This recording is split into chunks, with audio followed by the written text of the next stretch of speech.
Good morning. Well, for the last couple of days, we have been watching the response of Obama and his minions regarding what they call the right of the constitutional protest. And the action was provided by the famous player Colin Kaepernick. What had actually happened was that Colin Kaepernick refused to stand up when the national anthem was being sung. It is considered to be an insult to the flag, an insult to the country, and also considered to be derogatory to the respect and the prestige of the country. It reminds me of the unsavory, unpalatable episode that happened in India quite some time back, about a couple of months back, when certain Muslims refused to honor the national song, Vande Mataram. Their saying was that Islam prohibits the worship of anybody and the land, forgetting that it was not the worship, it was a respect to the country. Anyway, let's look at the action of President Obama and his minions and the liberal media, which has been, as a matter of fact, not only minimizing Colin Kaepernick, but also trying to laud his action. Instead of seeing the things in the proper perspective, they are giving it a new cover. And the mask is that US has exploited the minorities, has been oppressive to the blacks, so it's the right of the blacks to protest today. Now, as for the right to protest is concerned, I'm fully in sympathy with it. But before we come to the right to protest, let's come to the basic legal requirement. There's USA Code and 36 US Code Section C refers to the fact that you have to give proper respect to the national anthem and to the national flag. Chapter 1, Title 4 of the US Code elaborates it. It says, while the US Army officers are supposed to stand at attention and salute the flag as long as the national anthem is being sung. And in case there is no flag but only national anthem is being sung, they are to presume that the flag is where the national anthem is being sung and look that way and salute. The people who are not members of the armed forces would come to attention, place their right hand on the heart and stand at attention as long as the national anthem is being sung. It is obligatory. I agree it's not mandatory. It's not a legal compulsion. But once you are a part of the country, once you are taking the benefits of being a citizen of the country, then it's desirable you do it. Even as a matter of common decency, you do it. I go to the diplomatic receptions when the national anthem of both the countries is being sung, and I pay respect to both the national anthems. I may not be a citizen of the other one. I've gone to Pakistanis, Tibetan, Yugoslav, Russian, US. I'm not a citizen of those countries, but still I'll give respect to the national anthem and the flag of those countries because I'm partaking of the hospitality of that country. Now, legal requirement being clear that you are supposed to do it, but there is no punishment in case you don't do it except the punishment of self-condemnation and peer condemnation. And that's not a punishment according to Colin Kaepernick. Now, let's come to the fact. What Kaepernick did was, he says it was a protest against the oppression that has been done to the blacks in the hoary past, 1834s and 18s. Agree. Obama says it's an expression of, it's a constitutional right to protest. Now let me ask these gentlemen, whom do you protest against? Do you protest against the person? Then those persons who did something wrong are dead and gone. They are part of history. They are nothing more than the dust and ashes. Do you protest against policies? Yes. Then those policies have been replaced by the new policies which advocate no discrimination, which have outlawed slavery, which have outlawed all exploitation. So the protest ipso facto can be either against the policies or against persons. Both are a thing of the past. So what are we protesting against? Secondly, protest, as I said earlier, can be against a person who pursues a wrong policy or against the policy itself. It's not against the Constitution. It's not against the country. It's not against the flag and the anthem. Flag and the anthem are the symbols of the country, the sovereignty of the country.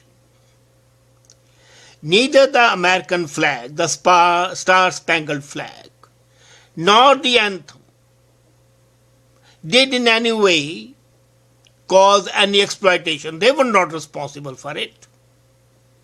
As a matter of fact, the same anthem and the same flag protect these people today, because the country's laws have changed and they protect them today. So you are protesting and insulting and acting in a derogatory manner towards the symbols of the country, the benefits of which you are enjoying. And when the constitutional, as a matter of fact, both the de jure and the de facto head of the government and the head of the state, the President of the United States of America, indirectly and directly condone such acts which have insidious intent, then that's something to be worried about. I'm not worried about Colin. He did something wrong, okay, right or wrong, it is up to his peers, it is up to the sports authority that were involved to decide. It is for his conscience to decide. But when the President of the United States condones such an act and makes light of the situation, then there is something to be worried about. There is something to be concerned about. As I said, indirectly, Obama has encouraged an insult to the national flag and has been a participant, an aider and abetter, if the strict legal sense of the term, for this indignity to the national anthem and the national flag, which represent the might of the United States of America.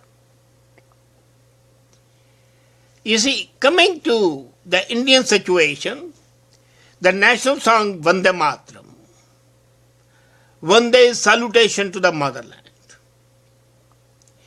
If the Muslims think that saluting the motherland is bad, then why this famous saying, Madre Watan? And heaven lies under the feet of the mother. So country is the mother and heaven lies under the feet of the mother. Isn't that a contradiction in terms? Why do we let politics, and petty politics at that, cloud our judgments? Why do we let absolutely unacceptable behavior to motivate our actions, which are aimed at insulting the country, insulting the symbols of the country, insulting the institutions of the country. And what purpose? An ulterior purpose to win the laurels, an ulterior purpose to be popular transiently, temporarily. You can be sure such people would never be remembered in a good manner. You remember Guy Fawkes.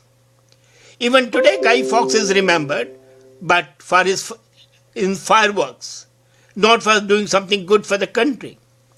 The same action is being repeated by Kaepernick or by the votaries of that cult which boycotted Vande Mataram.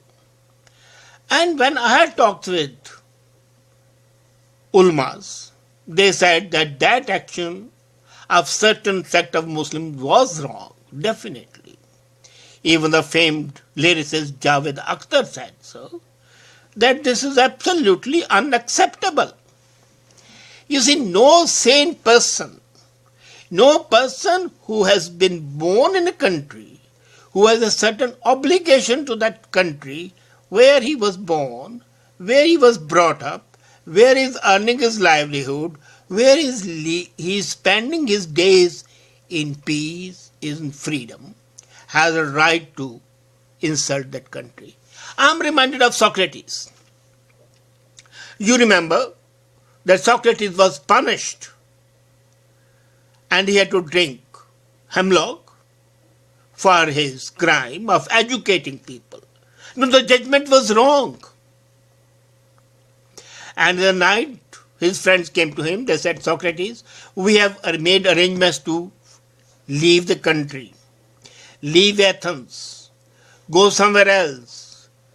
We have made arrangements that you can escape tonight and you'll save your life. Do you know what his reply was? It was, it's the laws of this country which protected me. These were the laws which upheld my freedom. Today, if those laws have punished me, I have no human right, not the constitutional right, but no human right to criticize those laws or evade those laws. I may disagree with those laws. Those laws are today taking my life away, but they are the laws which have all the time protected me as well. Now that is the height of acceptability. That is what human beings are. The right do not transcend the institutions. You cannot have both things. You cannot hunt with a hare, hunt with a hound and run with a hare.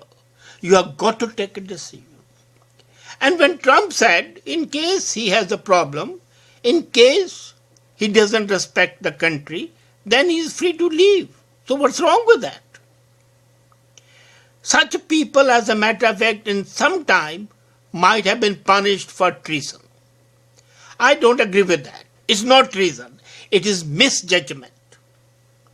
It is not only misjudgment, it's a colossal mistake. The least that could be done was that this man should be socially ostracized and boycotted. That is, howsoever big a player and famous player he may be, all his rights should be taken away from him. He should be treated like a social pariah. He should be treated like a persona non grata whose is not acceptable for having insulted a country.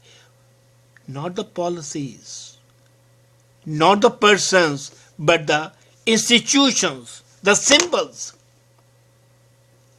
This is something objectionable, but more objectionable than Kaepernick is the action of his defenders, whether it's a liberal media, whether it's POTUS, or whether it's the minions of POTUS. Nobody has a right to water down the indignity and the insult that has been rendered to the flag. Had it been a person of uniform, he would have been hauled up before the court-martial and punished. Why should the love and the regard for the country not be instilled that even the civilians are covered by the same code as the armed forces are? After all, armed forces are the microcosm of the nation and the country. If they are discipline bound to honor those disciplines, should the average citizen not be honor bound? Or does the concept of patriotism change? These are the questions that are worth noticing, worth thinking, ruminating, and answering. And if you consider these dispassionately, you would find that the action of Colin Kaepernick is dastardly, unacceptable, as was the action of those people who refused to sing the national song or stand up at that time. I fail to understand how ungrateful and how capricious can we be.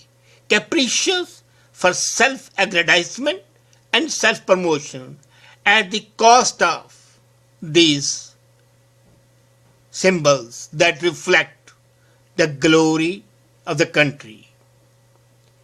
I am not a jingoist who would say my country right or wrong. I'll criticize my country when it's in the wrong. But still it's my country, and I would not insult the institutions of my country because they represent the essential goodness of that country, that goodness which provides me with life and sustenance. Anybody who takes away that dignity, that prestige, and tries to desanctify these symbols is not a desirable citizen, and basically has no right to enjoy the amenities provided by the country, he be a player or he be the president. Think about it.